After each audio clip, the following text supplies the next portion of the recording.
Ganjar Pranowo dengan sangat percaya diri, tegas, berapi-api, bicara tentang Indonesia dan bicara tentang hal-hal yang sangat esensial dan menjadi perbincangan publik akhir-akhir ini. Tentang jalannya pemilu yang harus jujur, adil, dan bersih, tanpa intervensi dari siapapun. Aparat negara, ASN, TNI, Polri harus netral. Bagaimana pemilu harus dimaknai sebagai sarana berdemokrasi yang bebas KKN, khususnya nepotisme.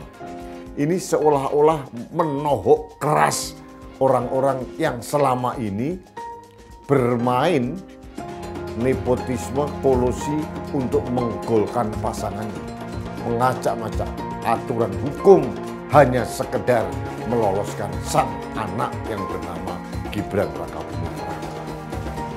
Nah, kalau kita bicara kolusi dan nepotisme, jelas terkonfirmasi dari hasil Majelis Kehormatan Mahkamah Konstitusi bahwa si Paman Usman atau Ketua MK waktu itu dianggap melakukan pelanggaran berat sehingga meloloskan sang keponakan Gibran Rakabuming Raka menjadi calon wakil presiden. Kita mempunyai calon wakil presiden seperti Gibran Rakabuming Raka, seseorang yang dipaksakan oleh keadaan, oleh kepentingan ayahnya. Kita mempunyai calon wakil presiden Profesor Dr. Muhammad Mahfud MD. Bandingkan dengan Gibran Rakabuming Raka yang baru 2 tahun menjadi wali kota. Itu pun atas privilege dia sebagai anak presiden. Dengan keputusan MK yang mepet dan dadakan ini, kepala daerah mana lagi yang siap maju jadi cawapres kecuali Gibran? Jadi kalau banyak yang nuduh undang-undang itu dibuat cuman untuk Gibran, ya itu wajar. Kecuali kalau ada nama lain yang seumuran Gibran, terus pengen maju nyawapres juga. Nah itu baru beda urusannya. Berarti undang-undangnya dibuat untuk semua anak-anak muda Indonesia. Jangan sampai kejadian tahun 98 di mana seluruh elemen masyarakat dan para aktivis turun ke jalan untuk melawan penguasa karena dilihat melanggar konstitusi dengan pakai sumber dayanya sebagai presiden untuk kepentingan keluarganya doang. Jadi, untuk kalian semua rakyat seluruh Indonesia, gue mau ingetin, ini pesta demokrasi, bukan acara hajatan keluarga Jokowi. Jangan karena Jokowi pernah berbuat banyak untuk negara ini, terus kalian memaklumi kalau dia mengacak-ngacak hukum demi kepentingan keluarganya sendiri. Nah, kalau Mas Guntur Soekarnoputra yang sudah bicara, paling nggak kita semua harus menyimak. Pada tanggal 17 Agustus 2023 yang lalu, Mas Guntur rupanya sempat bertemu dengan Pak Jokowi dan menanyakan isu-isu yang berkembang waktu itu, terutama tentang pendirian politik Jokowi. Apakah masih konsisten seperti semula, yaitu tetap mendukung Pak Ganjar untuk menjadi presiden, meneruskan pekerjaan-pekerjaan yang sudah dikerjakan dan rencana-rencana yang sudah dibuat oleh Pak Jokowi, seperti pembangunan ibu kota negara, hilirisasi, dan pembangunan infrastruktur di seluruh wilayah NKRI. Kesimpulan dari Mas Guntur, memang tengah terjadi something wrong, sesuatu yang salah sama Pak Jokowi. Dan mutlak kita harus fokus pada perjuangan memenangkan Pak Ganjar Pranowo sebagai presiden dan Pak Mahfud MD sebagai wakil presiden. Menurut hemat Mas Guntur, cuma inilah satu-satunya jalan yang saat ini mungkin ditempuh untuk mengatasi kekisruhan yang sedang terjadi. Kekisruhan yang dibuat oleh Presiden Jokowi. Ya, pasti kita semua siap. Kita akan berjuang sekuat tenaga untuk memenangkan Pak Ganjar dan Pak Mahfud. Gibran akhirnya maju mendampingi Prabowo meski keputusan yang membuat dia bisa maju itu secara moral tidak bisa dibenarkan, secara etika salah. Harus jujur kita akui, dalam proses pengambilan keputusan itu terjadi cacat moral dan etika. Buktinya apa? Buktinya sidang Majelis Kehormatan Mahkamah Konstitusi sudah memutuskan dan membuktikan cacat etika dan moral itu. Hukumannya apa? Hukumannya dia diturunkan dari ketua MK, lalu tidak boleh ikut dalam proses persidangan yang mengadili perkara-perkara pemilu. Kalau bicara soal standar hukum, ini absah secara hukum. Lo tahu nggak? Kim Jong-un, presiden Korea Utara itu, dia jadi presiden juga sesuai dengan undang-undang di sana. Iya kan? Dia menjadi presiden seumur hidup juga sesuai dengan undang-undang di sana. Tapi apakah lo ngelihatnya bahwa itu melanggar etika dan moral? Itu kan ukuran kita masing-masing. Pemilu 2024 ini sudah bukan lagi pesta demokrasi buat saya, tapi seperti ruang gelap yang penuh dengan tekanan. Pemerintah sebagai panitia pemilu yang sebelum-sebelumnya bersikap tidak menekan, kali ini seperti bersikap represif dan terasa menyebarkan intimidasi ke banyak pihak. Peristiwa penurunan baliho dengan paksa di Bali, kedatangan aparat ke kantor-kantor relawan dan partai yang bukan pendukung anaknya presiden, itu membuktikan bahwa sudah terjadi intimidasi oleh alat negara kepada masyarakat. Dan ini menjadikan pemilu 2024 kali ini lebih tegang dari pemilu sebelumnya karena indikasi adanya campur tangan alat negara yang berpihak. Di Mahkamah Konstitusi kita lihat dengan mata kepala kita sendiri, benar-benar berpihak dan dengan barbarnya meloloskan seorang bocah ingusan yang berambisi untuk menjadi wakil presiden dengan menggunakan tangan pamannya yang waktu itu menjadi ketua Mahkamah Konstitusi.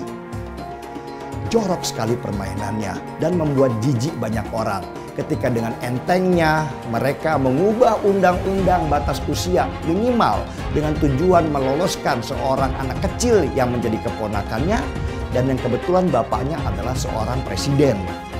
Saya mendapatkan berbagai laporan tentang dugaan kecurangan dalam tahapan pemilu. Laporan yang saya terima antara lain ada dugaan pemasangan baliho parpol oleh oknum tertentu. Sebaliknya terjadi juga penurunan baliho parpol tertentu yang diduga dilakukan oleh aparat. Alat peraga sosialisasi capres-cawapres tertentu diturunkan oleh oknum Satpol PP kepada aparat keamanan, baik itu TNI, Polri, serta aparatur sipil negara dan birokrasi, juga KPU dan Bawaslu, hendaknya bersungguh-sungguh menjaga netralitas. Sebagaimana pula Presiden sudah berulang kali mengatakan, menegaskan sikapnya bahwa pemilu akan berlangsung netral. Tidak boleh ada kecurangan. Tidak boleh ada tekanan-tekanan terhadap kelompok tertentu dan tidak boleh ada pemihakan kepada kelompok tertentu lainnya. Sesuatu yang diperoleh secara tidak baik tidak akan memberi berkah dan kebaikan. Tenang saja Pak Prabowo, saya sudah ada di sini.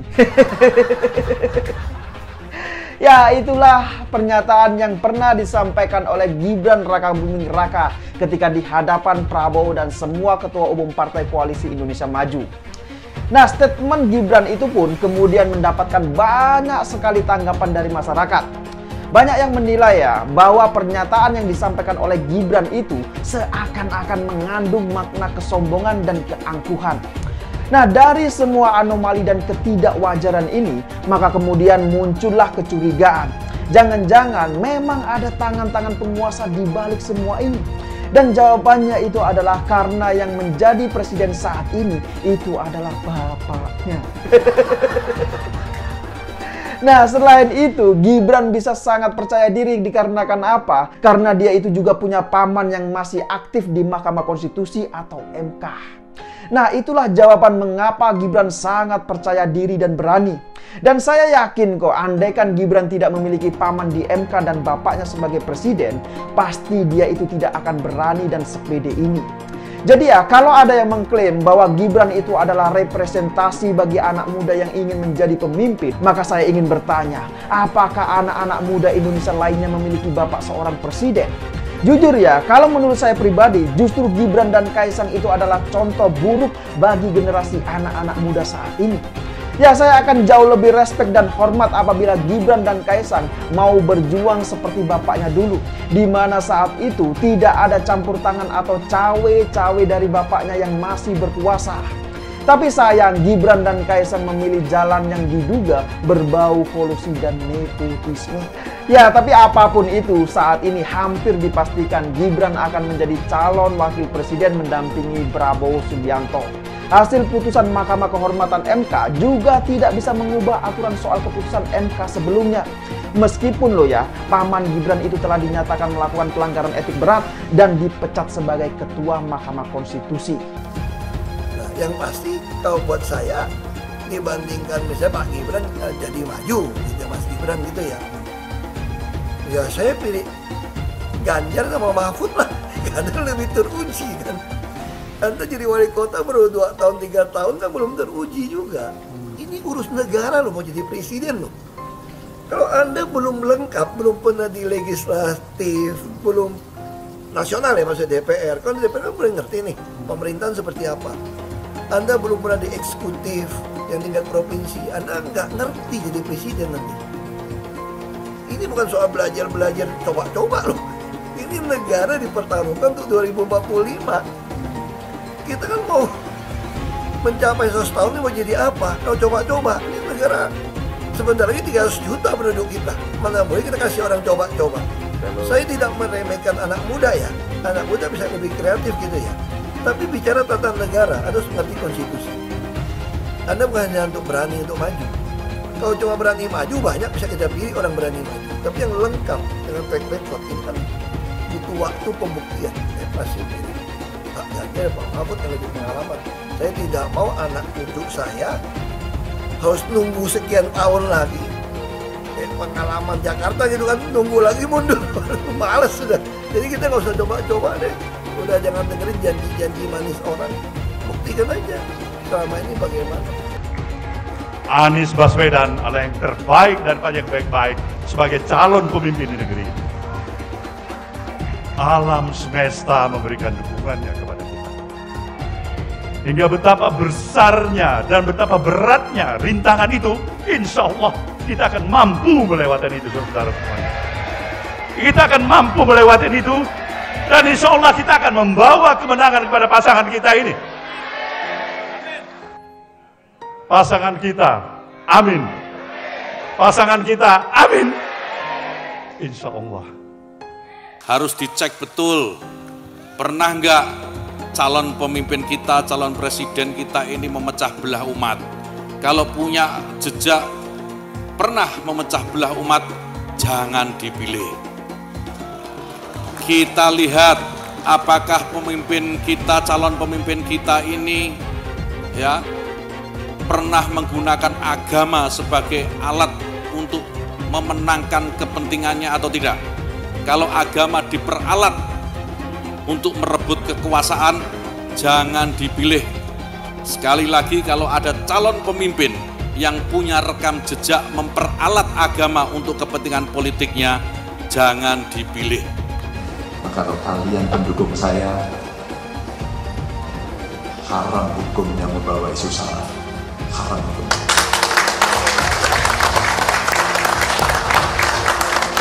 Kita sudah lelah dengan isu itu. Kita menjadi bangsa yang terbelah. Dan untuk mengembalikan susah. Umat Kristen di Indonesia memang minoritas, tapi jangan salah. Umat Kristen akan memegang peran menentukan apakah Anies akan menang dalam Pilpres 2024. Kalau secara perlahan semakin banyak orang Kristen yang berpaling ke Anies, yang akan menang nantinya sangat mungkin Anies. Suara pemilih Kristen di Indonesia adalah sekitar 10% lah. Kalau ekstrimnya semua warga Kristen memilih Ganjar, artinya Ganjar akan mendapat tambahan 10% suara dan Ganjar akan menang. Nah, itulah saya katakan kekompakan suara pemilih Kristen akan menentukan. Begitu suara pemilih Kristen terbelah secara timpang, Anies akan bisa mengalahkan Ganjar.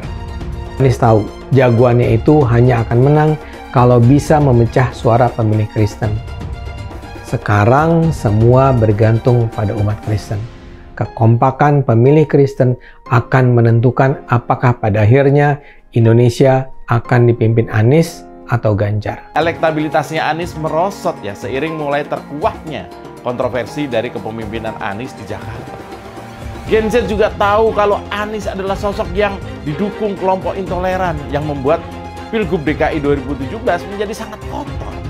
Politik identitas yang mengarah ke perpecahan seperti yang dikeluarkan pendukungnya Anies, yaitu Kadrun bin Kampret. Kafir lah, laknat lah, PKI lah, ya cuma itu doang kemampuannya. Itulah pendukung Anies. Jangan pernah takut melawan Kadrun yang cuma pengen Indonesia hancur. Siap kawal kasus Ahok, siap penjarakan Ahok. Takbir, takbir, takbir. Siap kawal kasus Ahok. Siap. Siap kawal kasus Ahok. Siap. Betul. Betul. Tangkap, tangkap, tangkap si Ahok. Tangkap si Ahok sekarang juga.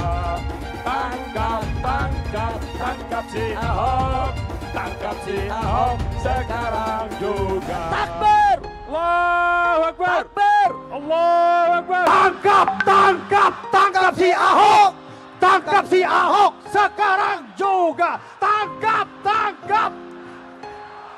Tangkap si Ahok sekarang juga. Lagi. Penjajahan di depan mata itu di Jakarta. Kita semua pribumi ditindas dan dikalahkan. Kini telah merdeka. Kini saatnya kita menjadi tuan rumah di negeri sendiri. Anies, ibunya Arab, bapaknya Arab, kakeknya Arab. Mas Anies nikah dengan keturunan Arab. Menantu Mas Anies, anak Mas Anies nikahnya dengan Arab lagi. Jadi Mas Anies kalau merepresentasikan Indonesia agak kurang keindonesiaannya. Mungkin 3% Indonesia aja yang bisa direpresentasikan oleh Mas Anies. Nasdem mengingatkan rakyat bahwa Anies kurang mewakili Indonesia karena dia Arab. Apakah ini rasis? Menurut saya tidak. Menurut saya justru ini nasionalis. Seperti di Pilkada DKI dulu, mereka juga ketol ingatkan warga DKI bahwa Ahok itu Cina. Lihat, Cinanya Ahok selalu dibawa-bawa. Bahkan sampai terang-terangan ajak ganyang bantai Cina. Jadi sah-sah aja kalau Hasan Nasbi bilang Anies itu kurang mewakili Indonesia karena dia Arab. Lah, mereka juga dulu begitu. Kalau Cina dianggap bukan pribumi, sementara Arab dianggap pribumi, itu baru namanya rasis. Rasis biadab itu. Kalau Cina bukan pribumi, Arab juga bukan. Hasan Nasbi cuma mengingatkan, pilih presiden yang begitu saja. Saya bilang, Nis, ente nggak bisa jadi presiden. Kenapa? Karena presiden adalah orang Indonesia asli, saya bilang. DKI yang kita harapkan, Anies Baswedan yang begitu jelas Islamnya. 4 tahun 8 bulan jadi gubernur. Mana peraturan pergub saja yang melarang miras? Mana perda Islam apalagi? Yang akhirnya tidak berani juga menegakkan hukum Islam.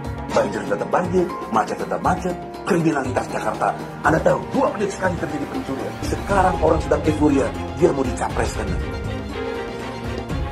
Bagaimana umat terjebak lagi, bodoh lagi, masuk lagi. Kalau misalnya memang Anies itu mau maju dan dia tekad mau menegakkan hukum Islam dan menyatakan perlawanan, saya penuh. Tapi dia tidak lakukan itu. Tahu nggak, sumur resapan yang ngabisin anggaran beratus miliar itu meresap air agar masuk ke dalam bumi sesuai dengan sunatullah.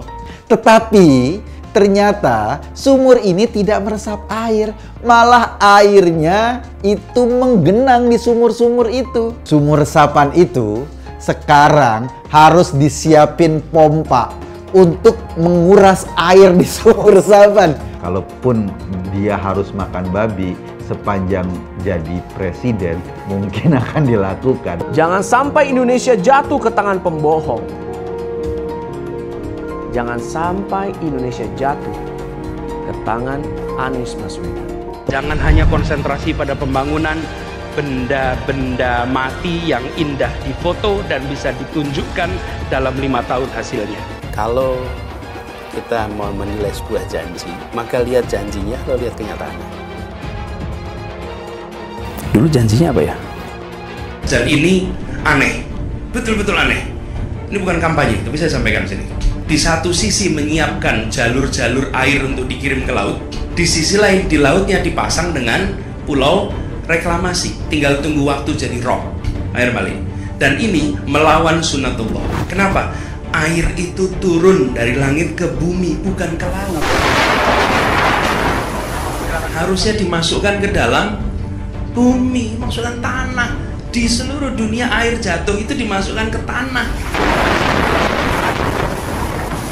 bukan dialirkan pakai gorong-gorong raksasa ke laut. Jakarta telah mengambil keputusan yang fatal. Bukan banjir, itu memang parkir air. Bukan banjir, itu memang parkir air. Masyarakat berkeliling dengan membawa toa untuk memberitahu semuanya, termasuk sirine. Ibon 82 miliar. Apa alat transportasi yang dimiliki oleh hampir setiap orang? Alat transportasi yang dimiliki semua orang adalah kaki. Saya mensyukuri kenapa kalah, kenapa ditahan. Saya bersyukur atas itu semua. Saya coba bayangkan ya, kalau seandainya waktu itu kita menang, gitu ya, hari ini belum tentu kita bisa nikmati seperti ini. Kita bersyukur 5 tahun Tuhan izinkan kasih ke orang yang pintar ngomong untuk kerja. Coba kalau kita bayangkan gitu ya, kalau kemarin saya masih jadi gubernur, ini saya udah turun ini. Tapi yang pintar ngomong itu dikira orang hebat kan? Ini lebih berbahaya tahun 2024, langsung ketahuan karakternya. Langsung ketahuan itu. Di saya juga ada kutipan Pak di kamar saya Pak. Tulisannya, Jakarta telah mengambil keputusan yang fatal. Gus Dur itu buta mata juga buta hati. Pancasila Soekarno, ketuhanan ada di pantat. Anak Tuhan dari mana? Kalau Yesus anak Tuhan, bidangnya siapa? Besok di seluruh wilayah Indonesia kami katakan dan Iblis hanya menggoda orang yang beriman. Makanya jarang-jarang orang kafir kerasukan setan. Yang kerasukan setan itu orang baik-baik. Jarang, saya belum pernah nengok Cina kerasukan setan. Pernah tak Ahok itu kerasukan setan? Enggak, setannya juga. Karena sesama setan dilarang saling menggoda. Karena di salib itu ada jin kafir. Karena di salib itu ada jin kafir. Karena di salib itu ada jin kafir. Haleluya. Kepalanya ke kiri apa ke kanan? Kepalanya ke kiri apa ke kanan? Tetap percaya salib itu lambang mulia, bukan jin. Kok ketawa? Aku nggak nyindir siapa-siapa loh. Kalau Anda tanya saya jadi presiden, saya hari ini jadi presiden juga saya tahu apa yang saya mesti kerjakan. Karena saya udah kenyang dari DPRD tingkat 2, dari pengusaha, DPRD tingkat 2, bupati.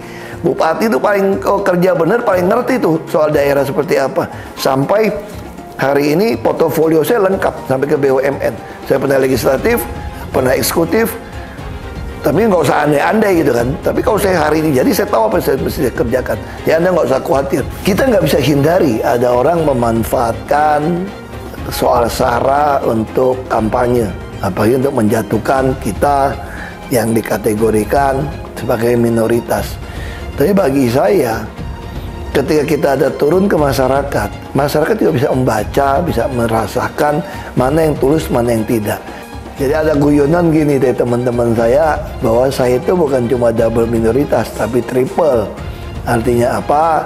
Udah turunan Tionghoa, Kristen, dan katanya terlalu jujur di pemerintahan. Jadi itu nggak disukain. Ini triple katanya. Relawan Anies yang mayoritas pengasuh khilafah, seperti kadrun FPI dan HTI, ingin melengsarkan Pak Jokowi. Dengan menggunakan politik identitas, relawan Anies akan menggulingkan Jokowi. Tapi pendukung Anies lupa bahwa 82% penduduk Indonesia suka dengan kinerja Pak Jokowi. Ingat, di belakang Anies ada ormas pengasuh khilafah, seperti FPI, HTI, PA212.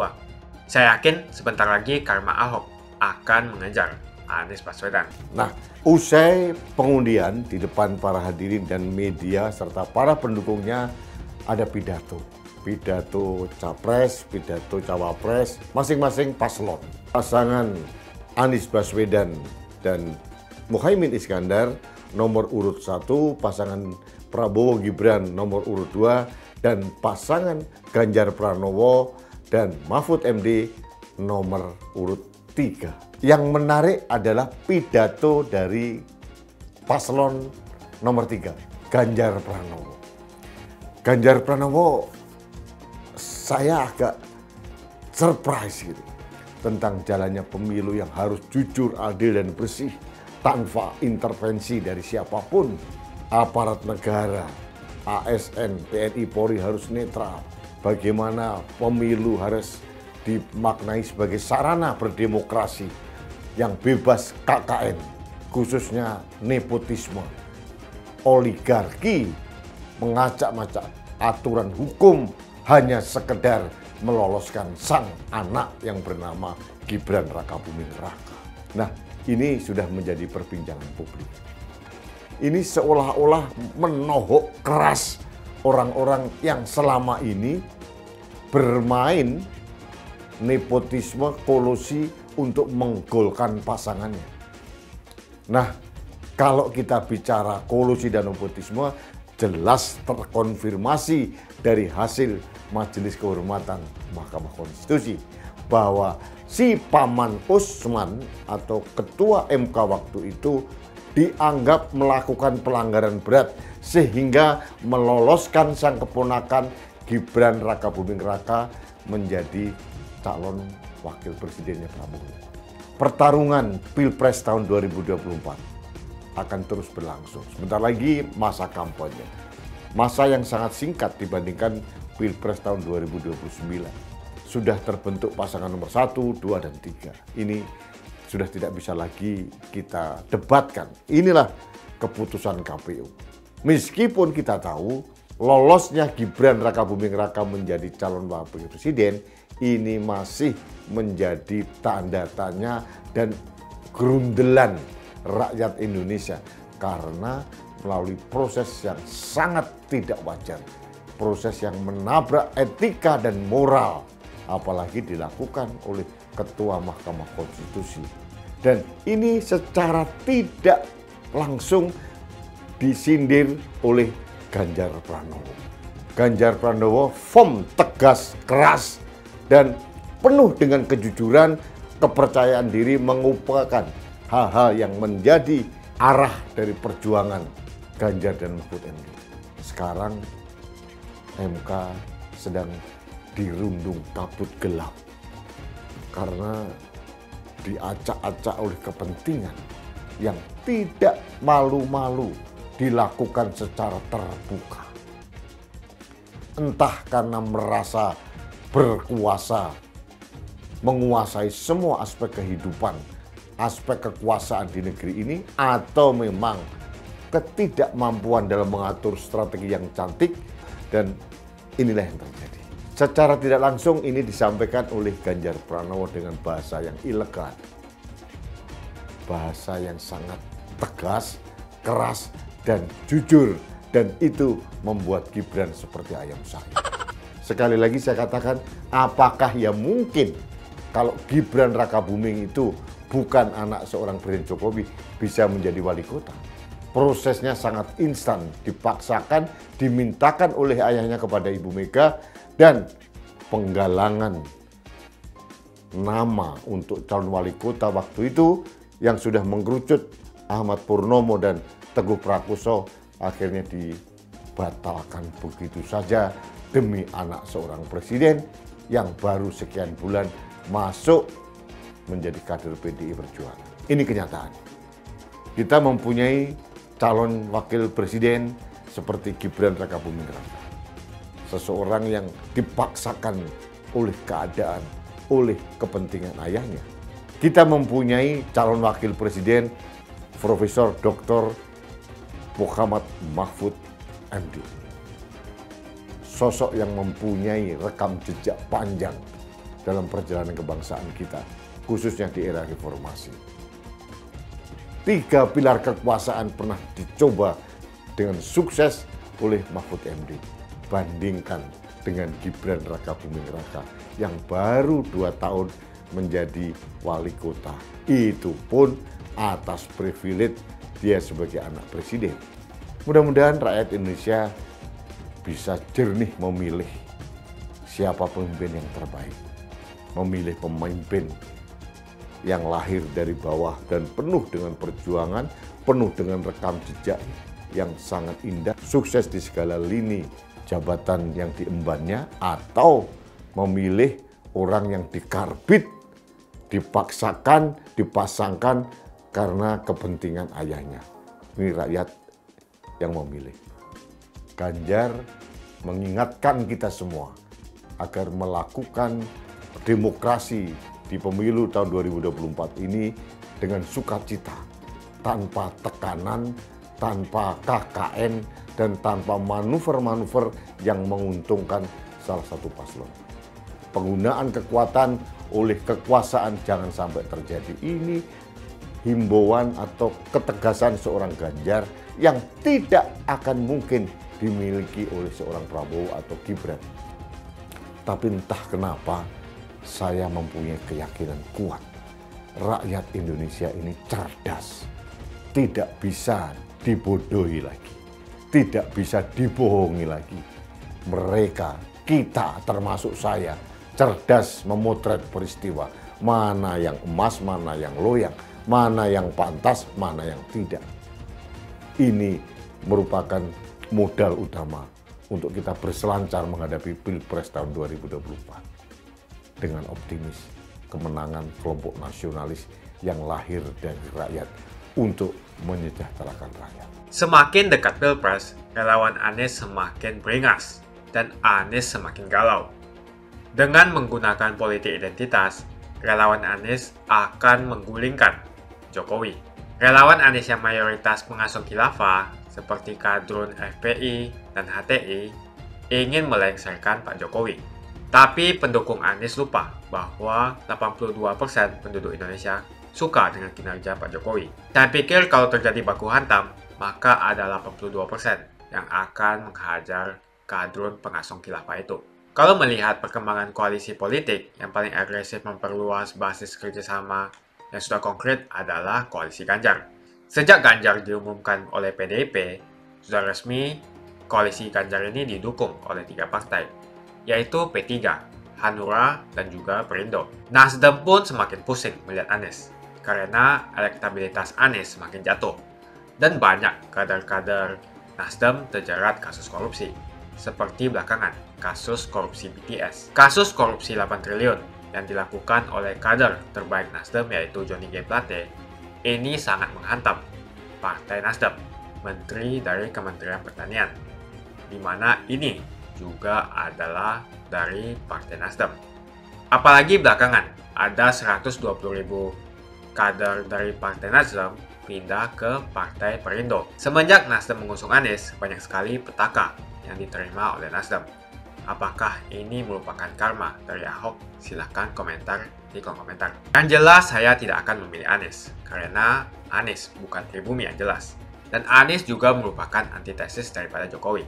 Antitesis artinya bertolak belakangan dengan semua kebijakan Jokowi. Anies sudah terang-terangan menyebutkan dia tidak akan melanjutkan kinerja dari Pak Jokowi. Tidak ada infrastruktur yang akan dibangun jika Anies memimpin Indonesia 5 tahun ke depan. Lagi pula Anies juga didukung oleh khilafah dan pendukung Anies dari ormas seperti FPI dan juga HTI. Apa kita mau FPI dan HTI kembali di Indonesia jika Anies memimpin? Anies adalah bapak politik identitas yang menghalalkan segala cara untuk menggapai kekuasaan, termasuk menggunakan politik identitas berbasis agama. Kita lihat di kasus Ahok. Kita sudah bisa melihat kinerja Anies selama 5 tahun di Jakarta, dan ini merupakan rekam jejak Anies Baswedan. Tidak ada satupun janji yang dipenuhi, dan tidak ada kinerja yang bisa dibanggakan. Dari DP 0%, OKOC, kelebihan bayar, Formula E, banjir, sumur resapan, jalan rusak, dan gonta-ganti nama jalan. Jadi saya rasa tagline perubahan yang diusung Anies adalah tagline merubah kata korupsi menjadi kelebihan bayar, supaya semua koruptor tidak dijerat oleh pasal korupsi. Karena mereka semua hanya melakukan kelebihan bayar. Jadi perkataan Ahok sudah terbukti dan Jakarta sudah menjadi korban. Jangan biarkan Indonesia menjadi korban kibulan Anies Baswedan. Suara minoritas jangan lagi merasa takut untuk memilih pemimpin yang membela hak minoritas. Karena Anies jelas hanya memanfaatkan suara minoritas untuk mendapatkan suara. Ingat, di belakang Anies ada ormas pengasuh khilafah, seperti FPI, HTI, PA212. Saya yakin sebentar lagi karma Ahok akan mengejar Anies Baswedan. Begitu saja opini saya hari ini. Tuliskan opini kalian tentang Anies Baswedan di kolom komentar. Dan juga tuliskan pendapat kalian tentang people power oleh relawan Anies untuk melengsarkan Pak Jokowi. Tuliskan pendapat kalian. Jika kalian siap untuk melawan people power yang digaungkan oleh relawan Anies, ayo tuliskan lawan people power di kolom komentar. Pastikan Anda semua like video ini dan bagikan video ini ke teman dan family Anda supaya mereka semua mengetahui tentang informasi ini. Tekan tombol subscribe dan bunyikan lonceng notifikasi supaya kamu tidak ketinggalan